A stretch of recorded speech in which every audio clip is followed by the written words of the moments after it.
Assalamualaikum warahmatullahi wabarakatuh. Selamat datang di Bincang Bintang Poltekkes Semarang.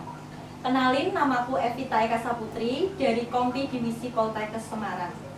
Jadi pada kesempatan kali ini kita kedatangan pembicara dari mahasiswa Poltekkes Semarang, yaitu ada Kak Serapin dan Kak Hafiz. Hai Kak, apa kabar? Alhamdulillah baik. Untuk lebih lengkapnya kakak bisa perkenalan terlebih dahulu. Halo teman-teman, perkenalin, namaku Novel Hafiz Khairi dari Sarjana Terapan Teknologi Laboratorium Medis. Perkenalkan, nama aku Serapin Hristia dari Prodi D3 Teknologi Bandara. Oke, langsung saja kita mulai bincang-bincang pada kesempatan kali ini ya Kak.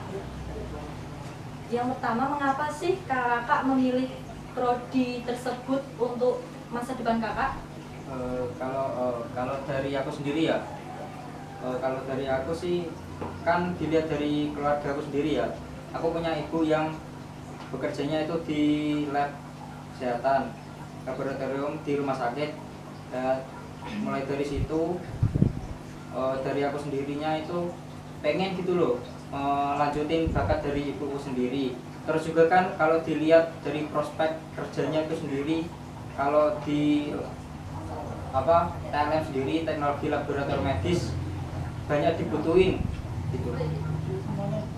Kalau dari aku karena latar belakang keluarga itu juga ada yang dari kesehatan, dan kebetulan aku sendiri cewek, kedua orang tua aku itu pengennya aku nggak kerja malam, sehingga aku diarahkan untuk mengambil kesehatan. Dan TBD ini kebetulan dia prodi baru, jadi buat prospek kerja ke depannya itu masih bagus karena lulusan kita itu masih dicari-cari, baik di PMI maupun di Bandara rumah sakit sendiri. Oke, untuk yang kedua, apa saja sih Kak yang dipelajari pada masing-masing prodi tersebut? Kalau dari aku sendiri ya, yang STRTM itu yang paling umum dipelajari itu ada kayak sampling darah, kayak ngecek bakteri di mikroskop, yang umumnya dianalis lah, seperti hanya ngecek bakteri gitu. Terus juga ada kalau di prodiku sendiri STR lebih ditekankan di biomolekuler sama di manajemen validasinya. Kalau di laboratorium itu seperti apa gitu sih. Kalau di aku ya untuk pemeriksaan ya itu hampir sama dengan TLM, tapi lebih difokuskan untuk pengolahan darah. Untuk kegiatan praktek nih Kak, bagaimana kegiatan praktek tersebut, dan untuk alat-alatnya kita itu membawa sendiri, menyiapkan sendiri, atau sudah disiapkan oleh kampus? Kalau dilihat alat-alat labnya itu udah disediain sama jurusan sama kampus, udah disediain dari pihak mahasiswanya sendiri, tinggal pakai. Tapi ya ada bahan-bahan alat-alat yang di mahasiswa itu bisa bawa sendiri, seperti handspoon sama masker gitu. Sama kayak kalau semisal butuh spesimen, nanti mahasiswa bisa nyari sendiri. Kalau di prodiku ya semua itu sudah disiapin dari kampus. Cuman untuk handspoon, masker, squid itu kita bisa bawa sendiri. Apalagi buat squid, satu anak itu cuman dikasih satu pada saat praktek. Kalau kita ada salah, kita pakai punya kita sendiri. Untuk kakak ini kan dari jurusan yang sama namun beda prodi. Apa sih Kak yang membedakan prodi-prodi tersebut?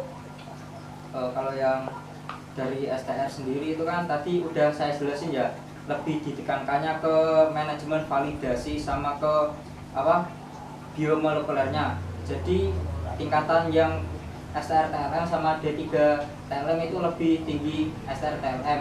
Tapi nanti itu udah beda lagi kalau semisal di lapangan, di kerjaan gitu.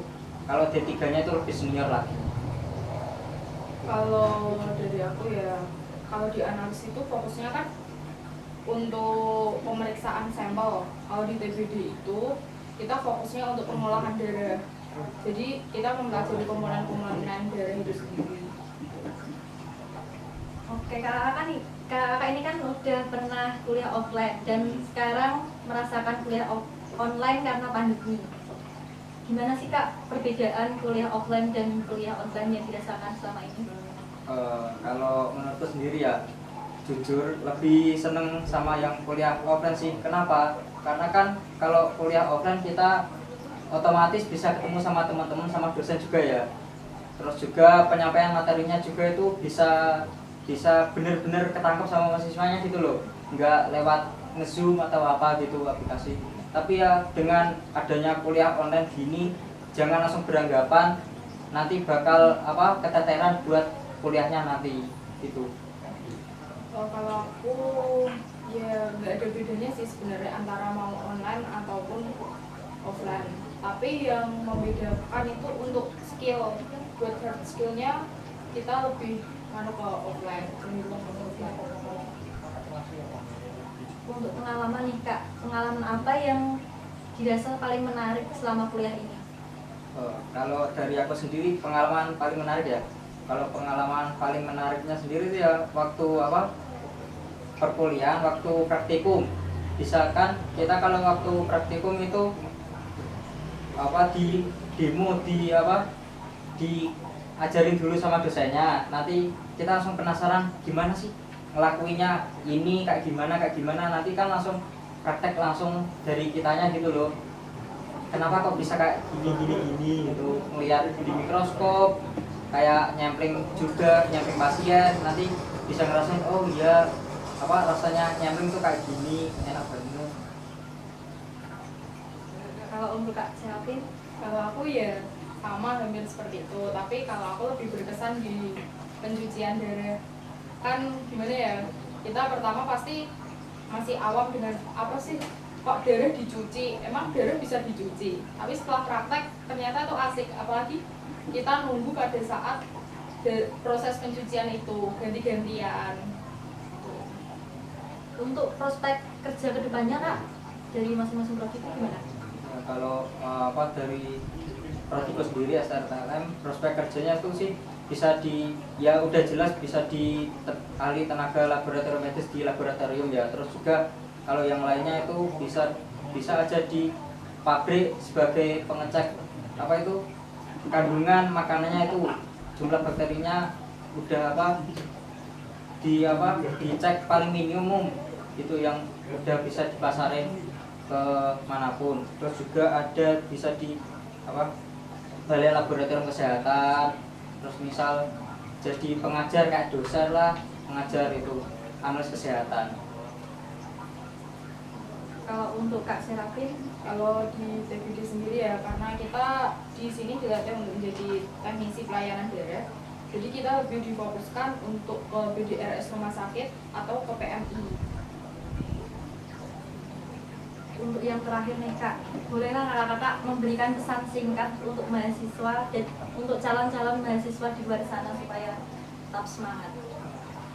Ya, kalau dari aku sendiri, untuk teman-teman yang nantinya bakal jadi mahasiswa, gak usah takut buat mencoba. Kalau misal kamu gagal, nanti ya coba terus saja itu. Kamu soalnya kan ilmu itu gak ada batasan umur, gak ada batasan kamu di mana itu, gak ada kapanpun dimanapun itu kamu kan bisa mencari ilmu itu.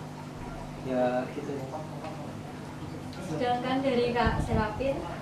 Kalau dari aku, pesan buat teman-teman yang saat ini sedang menempuh studi di Poltekkes dan juga buat adik-adik yang mau gabung di Poltekkes, tetap semangat, jangan pantang menyerah karena hanya kondisi saat ini. Karena untuk menuju kesuksesan itu banyak jalan untuk menuju Roma. Masih banyak cara untuk kita menjadi orang sukses. Jangan gara-gara kondisi seperti ini kita menyerah karena keadaan. Oke, terima kasih ya untuk Kak Serapin dan Kak Hafiz yang sudah menyempatkan waktunya untuk berbincang-bincang pada kesempatan kali ini. Semoga bermanfaat bagi semua yang menonton. Terima kasih. Wassalamualaikum warahmatullahi wabarakatuh.